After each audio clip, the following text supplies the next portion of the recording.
मोठे घर, देवावर विश्वास नाही, नुसता पांचटपणा. आता इथे थांबून चांगलं देवाचं काम करायचं तर पळालं पिक्चरला. आणि पिक्चर तरी कोणतं? तर म्हणून तुमचं आमचं जमलं, जमू द्या. देवा, आपण मात्र तुम्हाला मानतो बरं का. मी तुमचा एकनिष्ठ की काय म्हणतात तसा मुद्दा आहे. रोज सकाळी उठल्यानंतर आणि रात्री झोपताना मी तुमची प्रार्थना करीत असतो, कधीही चुकत नाही. बाकी तुम्ही देव असल्याने तुम्हाला माहीत असणारच. देवा, थोडं खोबरं घेतो बरं का.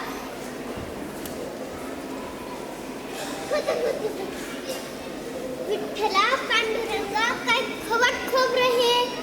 आजच्या या खोबऱ्याचं सोडा, पण एकंदरीत पाहता तुमची चंगळ आहे. नुसतं आपल्या कमरेवर हात ठेवून उभं राहायचं बस, बाकी मज्जाच मज्जा.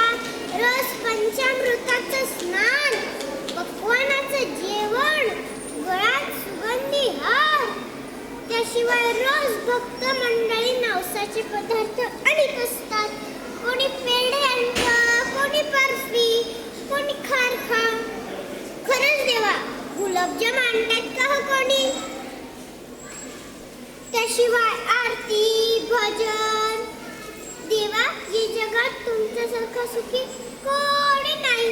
हो, नाहीतर आमचंच पहा ना.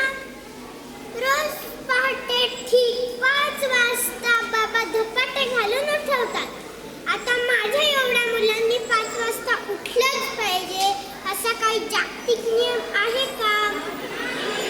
खरं म्हणजे ती साखर झोपेची वेळ असते, पण त्याच वेळी बाबांचा तोफखाना सुरू होतो.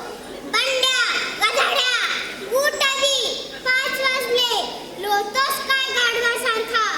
उठ, का खायची?